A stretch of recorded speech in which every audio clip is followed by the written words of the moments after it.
Brent Lindeq, South Africa's Good Things Guy, is a leading advocate for positive change and the founder of the country's top good news platform. His viral act of kindness a decade ago, turning NEC nomination into RAC nomination, launched his journey to create the Good Things Guy, a space for stories of hope and inspiration.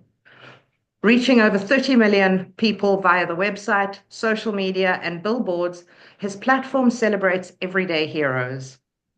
Beyond media, Brent is committed to charity, including a climb up Mount Kilimanjaro, still got that on my bucket list, and was invited to a private lunch with Oprah. Named one of the top 100 most influential young South Africans and a GQ Man of the Year, Brent continues to inspire with kindness. Brent, it is such a pleasure to have you on the show today. Thank you so much for joining us.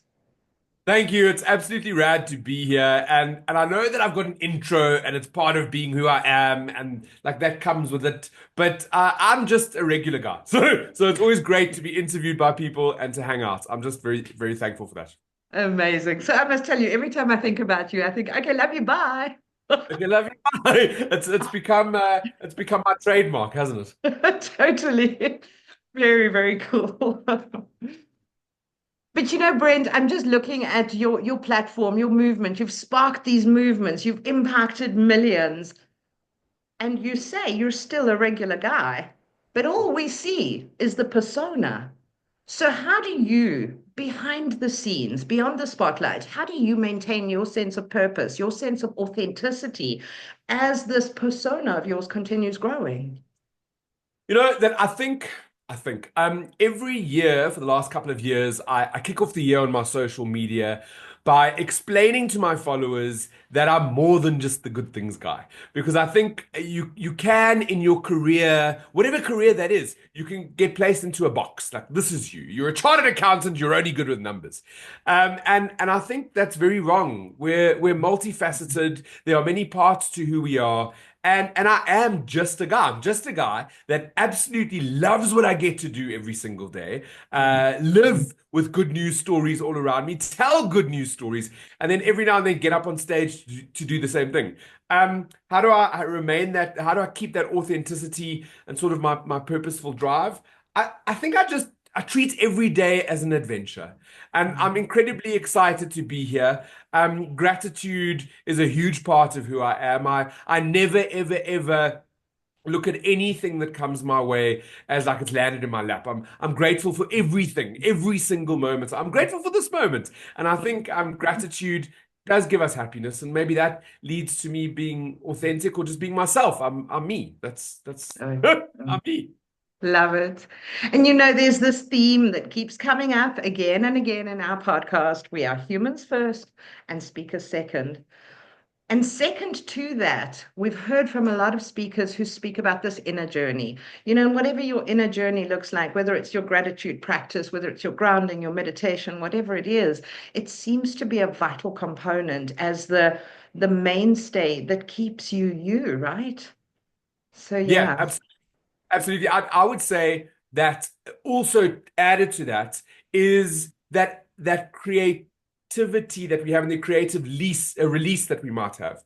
So for me, writing is such a big part of who I am. And even though I'm a speaker, or a radio presenter, or whatever title you want to put there, you need that release. You need something to bring you back. So right. So right. And you know what? You've kind of opened up onto my next question, that creativity, that storytelling. And we know you as a storyteller. Well, the South Africans do anyway. I'm not so sure about the rest of the world, but we're going to get them to know you as a storyteller.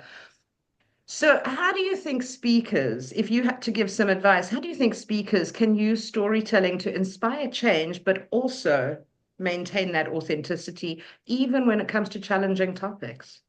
Yeah, well, storytelling is as old as time. It's how we've passed down stories from our history. It's how we know where we've come from, and it's how we sometimes have an idea of where we're going to with maybe storytelling in a future sort of idea.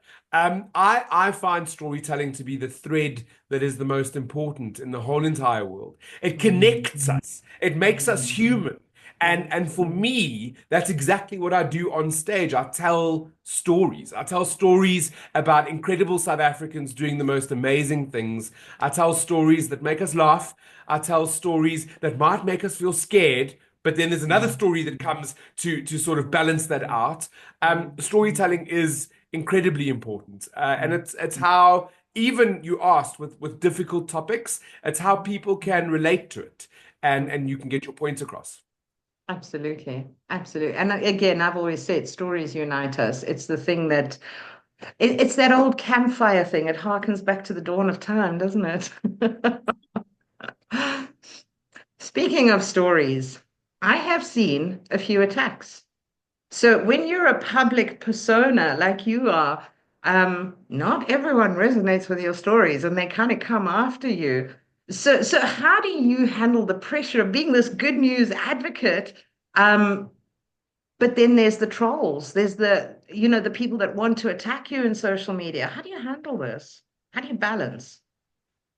You know, I think my answer to something like this would depend on the day. Because if I'm in a good mental health space, then it really doesn't impact me at all. And then I could tell you, don't read the comments. The comments don't matter. Like, none of it matters. That person's dealing with their own trauma. They're trying to lay that on you to make themselves feel better. But if you were to catch me on a day where perhaps I'm not feeling at my best, when maybe my imposter syndrome's quite high. We all get that, right? We all have bad days where we're just not ourselves 100%. Then I don't know what the answer would be, because it can be incredibly tricky. And I've found myself in that space where I've let trolls almost unravel me.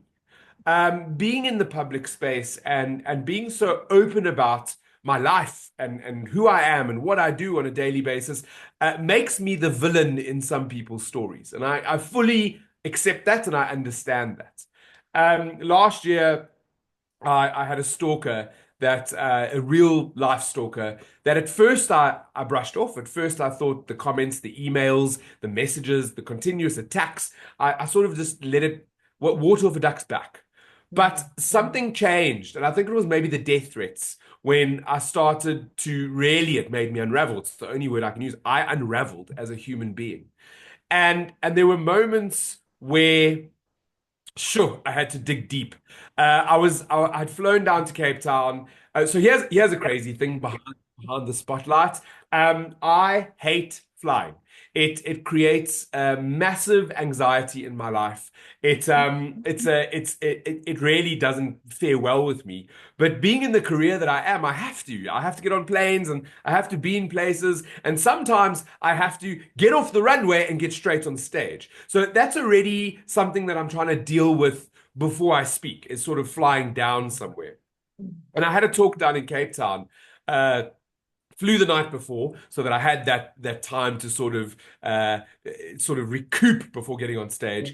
Yeah. And before I had got on stage, when I was in my hotel room busy getting ready, the stalker had sent me, it was, I don't know, I can't remember the number, 13, 14, 15, 16 messages in the space of like a 2.5 hour period. And they were peeling away at my confidence. They were making me feel like I was my imposter syndrome was so big. They like worthless. I felt like I was worthless. And I felt like I I didn't have the ability to take up space on a stage.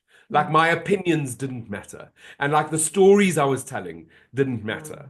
And I had to dig deep to get on the stage that day. And all honesty, hand up in the air.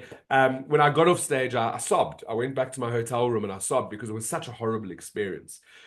So the answer to your question, how do you handle trolls? It all depends on the day. It all depends on the day. And to end that, just so we don't leave it on that cliff note, we found out who the stalker was thanks to my lawyers, a great RT team, and then the police got involved, and then the courts got involved, and that person will never hurt me again, which I'm very thankful for. Yeah, Fabulous. good Fabulous. mental space today. Good. I can see it. I like it. But it's so powerful that you share these stories because out of all the speakers that I've interviewed on this show, and they're global, international speakers, I haven't yet had a story like this. And I think the chances are good that any one of us could pick up problems of this nature. Absolutely. So, And we that's the reality is that when you're in the public space, you're putting yourself out there. And yes, there's good things that come with that. I write inspirational posts almost on a daily basis because that's sort of become part of what I do as the good things guy. And the love that I get back from that is great. But every now and then there will be hardships. There might be trolls, there might be stalkers or something in that realm. And we could all face that, unfortunately. that's it, absolutely. And I love that human aspect that you bring to it. It depends on the day, and that's just so honest. And let's just remember that because some days we're strong emotionally, other days we're not so much, and that's okay. Yeah. But we still get up and deliver, right? Absolutely. I mean, that's part of our job.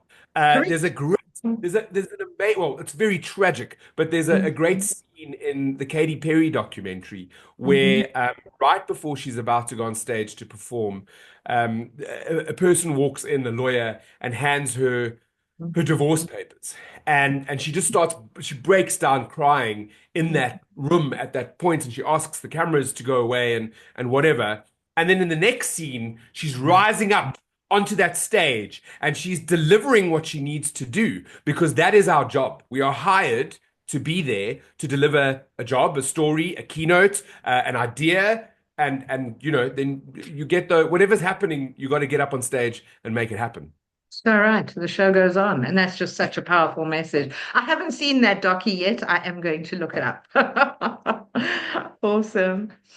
Brent, if we look back 100 years, because I know you just turned 40 recently, so 100 years I'm ago, because you 29. must I'm 29. No, 40. I'm only 40. I'm only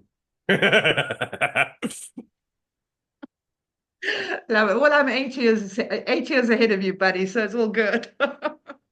all good. But if you look back to, I know how you landed in the good things guy and all the rest of it, but just talking from a speaking perspective, is there a defining personal experience that influenced your perspective on speaking and that you bring to the stage with you today? Yeah, I think that as human beings, we have so many experiences at different stages of our life. And sometimes those experiences might not even be impactful in the moment. But later on, they could be. And you take me back. So I think it must have been either last year or the year before. I did a talk. It was a corporate. It was a sort of insurance company, retirement annuities, that sort of thing, and that invited their clients to come to get a little bit of hope, to get a little bit of good things, and I got to the event early, like I do, an hour before, and made sure that everything was good to go and was keeping to myself as the clients were sort of coming in, and this woman came up to me and she was so excited to meet me and she gave me the biggest hug. And she was my English teacher from high school, Mrs. van Rensburg. Oh, And cool. she gave me the biggest hug and she was crying and she said to me, I can't remember what her words were, but she said like she'd come there specifically for me. And I said, how could you remember me? You're a teacher. You have so many students that come through your doors. You've been doing this for so long. How could you remember me? And she said, how could I forget you? You in school, you were like maybe not, of course, I was afraid to get on stage, but I did the recitals, I did the Yeah. speeches, I did all those things. And I think maybe the pivotal moment was my peers and my teachers and people who saw me and allowed me to be me. And even though I don't have that core memory, something in that conversation brought it back. So I think perhaps for me, my pivotal moments were my teachers. you spend 12 years with these people. They shape you. Thank you. And definitely Mrs. Van Rensburg, that day I saw her, I also had a good cry when she told I me can that imagine. I never forget. It's so sweet, so sweet. I love it. But you said some magic words. She saw me. She Yes. allowed me to be. And that feeling of being seen, of being heard, being acknowledged, it's a fundamental human need. Oh, yes, absolutely. And I think, another pivotal thing. So you mentioned that I had Mhm. lunch with Oprah. Yeah. And maybe that lunch with Oprah and that meeting with my teacher go hand in hand Mm. because words when she knew what she was going to be was when a teacher saw her. And you've just made me remember that as well. So just a beautiful full circle moment. Love it. Love it. But you see, this is why stories are so important because as you tell one, it sparks another, and so the process goes, right? And the right thing always happens at the right time. For sure. Love it. Brent, as we start wrapping up this episode, tell me what is one question that you wish that I had asked? What would that question be, and how would you answer it? Oh my gosh, that's so difficult. I That know, I mean, right? that's Left field. um maybe an important question for anybody that's watching, that could be a great answer is, did I ever believe this would be my career? And my career is I work six jobs. I like to say that often because I own a publication, I do radio work, I write, so I don't just own the publication. I write for the publication. I have to make sure I run a business so that my team are going, and then I do TV. I get on stage. There's so many different parts of me, and the stage part, getting up on stage, I don't believe that it ever was going to be part of my career path, but it has become. And it's something that I enjoy so much. And I think that there might be somebody watching now going, am I going to be a good speaker? Is that part? I don't know. But if you never try, you'll never have that Never. opportunity. And I can still recall the first time I got on stage, I was petrified. It was, and I'm not talking about schooling. I'm talking about as a keynote speaker, getting Yeah. on stage was one of the scariest things.